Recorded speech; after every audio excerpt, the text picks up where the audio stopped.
Assalamualaikum warahmatullahi wabarakatuh. Ya, kami dari kelompok 6 dengan anggota saya sendiri dengan Afi Afjadi dengan NIM 2311419056.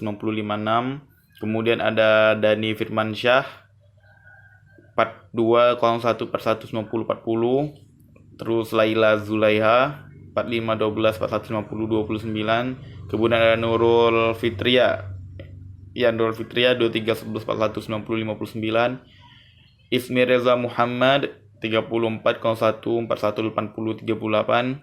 Dan terakhir ada Wening Tias Anggia A, ya, dengan NIM 2311419054. Dan kami akan mempresentasikan yang telah kita kerjain, yaitu tentang implementasi wawasan Nusantara.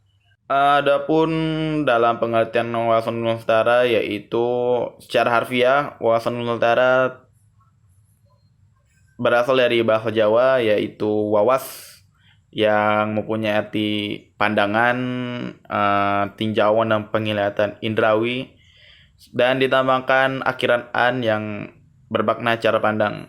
Dan wawasan Nusantara merupakan wawasan nasional yang bersumber pada Pancasila dan Undang-Undang Dasar 1945. Ya, cara pandang dan sikap bangsa Indonesia mengenai diri dan lingkungannya, dan kesatuan bangsa serta kesatuan wilayah dalam menyelenggarakan kehidupan masyarakat, berbangsa dan bernegara. Ya, seperti itu.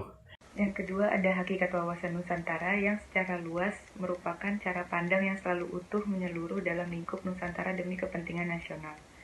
Tiap warga negara dan aparatur negara harus berpikir, bersikap, dan bertindak secara menyeluruh demi kepentingan bangsa dan negara tersebut. Tentunya tanpa harus menghilangkan kepentingan daerah, golongan, dan individu. Di dalam GBHN juga disebutkan bahwa hakikat wawasan Nusantara diwujudkan dalam pernyataan bahwa Kepulauan Nusantara salah satu kesatuan ekonomi, pertahanan, keamanan, dan sosial budaya. Di bab ketiga ada ajaran dasar wawasan Nusantara yang dibagi menjadi dua landasan. Yang pertama ada landasan Idil Pancasila yang mencerminkan nilai-nilai keseimbangan, persatuan, dan kesatuan dalam kearifan membina kehidupan nasional. Yang kedua ada landasan konstitusional Undang-Undang Dasar 1945 yang menjadi landasan pokok dalam kehidupan masyarakat berbangsa dan bernegara. Dengan demikian, UUD 1945 sudah sewajarnya menjadi landasan konstitusional dari wawasan Nusantara. Di sini saya akan menjelaskan tentang dasar hukum dan implementasi wawasan Nusantara. Dasar hukum wawasan Nusantara itu ada 3, yaitu TAP MPR nomor 4 tahun 1973, yang kedua ada TAP MPR nomor 4 tahun 1978 tentang GBHN, dan yang ketiga yaitu TAP MPR nomor 2 tahun 1980. Kemudian ada implementasi wawasan Nusantara yang secara umum dibagi menjadi 2, yaitu dalam kehidupan nasional, dan yang kedua yaitu hubungan antara Indonesia dengan negara-negara lain atau internasional. Yang pertama dalam kehidupan nasional. Implementasi wawasan Nusantara dalam kehidupan nasional dibagi menjadi 4, yaitu dalam bidang politik, ekonomi, sosial budaya, dan pertahanan keamanan. Dalam kehidupan politik, wawasan Nusantara dalam kehidupan politik diharapkan dapat menjadi iklim penyelenggara negara yang sehat, dinamis, yang berarti membangun sistem kenegaraan yang tertata dan sejalan sesuai dengan dinamika masyarakat Indonesia. Yang kedua yaitu kehidupan bidang politik. Dalam kehidupan bidang politik diharapkan akan menciptakan tatanan ekonomi yang menjamin pemenuhan dan peningkatan kesejahteraan dan kemakmuran rakyat secara merata dan adil. Yang ketiga, kehidupan bidang sosial budaya. Implementasi pada bidang ini menciptakan sikap batiniah dan lahiriah yang mengakui, menerima, menghormati segala bentuk perbedaan atau kebinekaan sebagai kenyataan hidup yang tercermin dalam perbedaan agama, suku, bahasa, dan adat istiadat daerah. Kemudian bidang pertahanan keamanan. Dalam bidang ini diharapkan kehidupan pertahanan keamanan akan menumbuhkan dan mengembangkan cinta tanah air dan bangsa. Kemudian ada implementasi wawasan Nusantara antara Indonesia dengan negara-negara lain. Ada dua. Yang pertama yaitu perhatian pada daerah frontier, yaitu adanya perbaikan sistem sirkulasi di seluruh wilayah negara.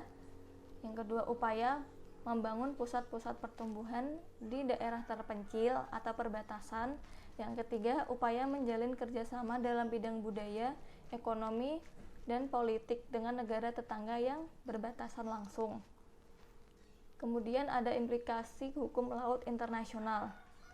Rezim negara kepulauan sebagaimana dinyatakan dalam hukum laut internasional dengan tegas memberi arti kesatuan wilayah bagi NKRI terhadap keberadaan perairan Indonesia. Pemerintah Indonesia dalam pembangunan kelautan dapat mengarahkan armada niaga, perikanan, angkatan laut, industri maritim, serta eksplorasi dan eksploitasi kelautan. Kemudian ada implementasi wawasan Nusantara antara Indonesia dengan negara-negara lain. Ada dua. Yang pertama yaitu perhatian pada daerah frontier, yaitu adanya perbaikan sistem sirkulasi di seluruh wilayah negara. Yang kedua, upaya membangun pusat-pusat pertumbuhan di daerah terpencil atau perbatasan. Yang ketiga, upaya menjalin kerjasama dalam bidang budaya, ekonomi, dan politik dengan negara tetangga yang berbatasan langsung. Kemudian ada implikasi hukum laut internasional. Rezim negara kepulauan sebagaimana dinyatakan dalam hukum laut internasional dengan tegas memberi arti kesatuan wilayah bagi NKRI terhadap keberadaan perairan Indonesia. Pemerintah Indonesia dalam pembangunan kelautan dapat mengarahkan armada niaga, perikanan, angkatan laut, industri maritim, serta eksplorasi dan eksploitasi kelautan. Kembali lagi bersama saya. Di sini saya akan menjelaskan tentang implementasi wawasan Nusantara itu mencakup apa saja. Jadi di sini saya mengelompokkannya menjadi dua, yakni implementasi wawasan Nusantara dalam kehidupan nasional serta implementasi wawasan Nusantara dalam kehidupan bangsa Indonesia dan negara lain. Oke, yang pertama wawasan Nusantara dalam kehidupan nasional. Di sini kami menggolongkannya secara umum menjadi 4, yakni yang pertama dalam kehidupan politik, yang kedua yakni dalam kehidupan ekonomi, yang ketiga dalam kehidupan sosial budaya, dan yang terakhir dalam kehidupan pertahanan keamanan. Oke, yang pertama dari implementasi wawasan Nusantara dalam kehidupan nasional, yakni dalam bidang politik. Oke, dalam bidang politik kita tahu sendiri, politik berkaitan erat dengan pemerintahan. Nah, pemerintahan dan negara. Jadi di sini tujuannya membangun negara yang sehat dan dinamis. Oke, ini tampak dalam perwujudan masyarakat yang aspiratif dan terpercaya yang dibangun sebagai penjelmaan kedaulatan rakyat. Adapun implementasinya bisa dalam pelaksanaan kehidupan politik yang diatur dalam undang-undang seperti Undang-Undang Partai Politik, Undang-Undang Pemilihan Umum, dan Undang-Undang Pemilihan Presiden. Oke, adapun contoh lainnya yaitu pelaksanaan dalam kehidupan bermasyarakat dan bernegara di Indonesia yang harus sesuai dengan hukum yang berlaku. Next, yakni yang nomor 2, yakni implementasi wawasan Nusantara dalam bidang ekonomi. Seperti yang kita tahu sendiri, ekonomi ini sangat penting yang memperhatikan kebutuhan masyarakat serta timbal balik antara masyarakat dan pemerintah. Oke, adapun di sini kami telah merangkumnya menjadi kata-kata yang sudah dinampakkan dalam slide ya. Oke, adapun contohnya, contoh real dalam implementasi wawasan Nusantara dalam bidang ekonomi adalah menyeimbangkan keuangan pusat dan daerah dengan keluarnya Undang-Undang Nomor 25 Tahun 1999 tentang perimbangan keuangan antara pusat dan daerah. Oke, masuk ke yang nomor 3, yakni implementasi wawasan Nusantara dalam bidang sosial dan budaya. sosial dan budaya itu tidak bisa dilepaskan, artinya saling berkaitan. Budaya pasti ada dalam setiap masyarakat sosial. Oke, kita masuk ke implementasinya untuk wawasan Nusantara dalam bidang sosial dan budaya. Kita bisa menunjukkan wawasan Nusantara ini dengan cara tidak menghilangkan budaya Indonesia. Seperti yang kita ketahui, sekarang akhir-akhir ini banyak budaya luar yang telah masuk di Indonesia. Nah, kita sebagai generasi penerus bangsa itu harus bangga akan hasil karya Indonesia dan tidak menghilangkan budaya Indonesia. Seperti contoh, kita menghargai dan bangga akan hasil karya bangsa Indonesia. Seperti contoh, batik, dan lain-lain.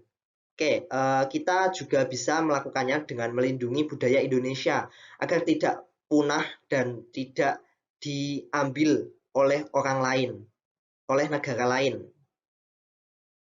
Oke, jadi yang selanjutnya dalam implementasi wawasan Nusantara dalam kehidupan nasional, yang terakhir ini dalam bidang pertahanan dan keamanan. Sesuai dengan namanya, bidang pertahanan dan keamanan, yakni mencakup segala yang ada di wilayah Indonesia, negara Indonesia. Oke, untuk penerapannya sendiri, kita bisa melakukannya dengan menyadari hak untuk mendapatkan perlindungan dari Angkatan Bersenjata Republik Indonesia, TNI, atau Polri.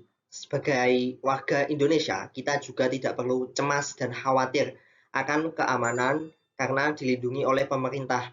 Akan tetapi, jika suatu saat nanti negara kita diserang oleh negara lain, kita sebagai warga negara yang baik wajib untuk ikut mempertahankan kedaulatan negara Indonesia. Oke, di sini kita masuk ke bagian yang kedua, yakni implementasi wawasan Nusantara dalam hubungan antar negara Indonesia dan bangsa-bangsa yang ada di dunia. Oke, di sini kita akan merangkum menjadi dua pembahasan.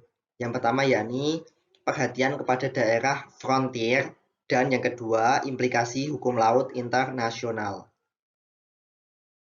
Oke, masuk ke implementasi wawasan Nusantara bangsa Indonesia terhadap bangsa-bangsa lain. Yang pertama yakni perhatian terhadap daerah frontier. Di sini daerah frontier yakni daerah-daerah perbatasan suatu negara dengan negara lain yang mendapatkan pengaruh dari negara lain tersebut.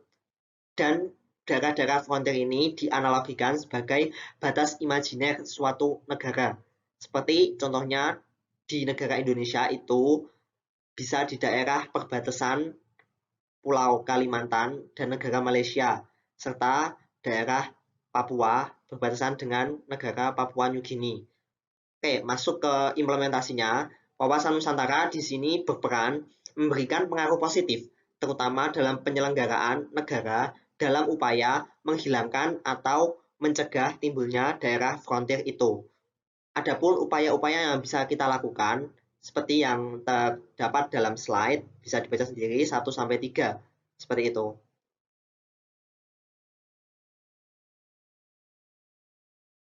Oke, masuk yang bagian kedua, yakni implikasi hukum laut internasional.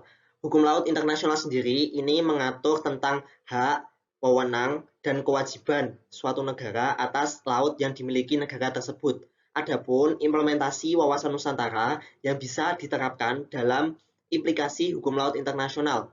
Oke, sebelumnya kita pahami dulu. Wawasan Nusantara di sini berperan untuk memberikan pengaruh positif serta kesadaran negara lain akan hukum laut internasional itu sendiri dalam rangka menjaga keamanan serta kekayaan laut masing-masing.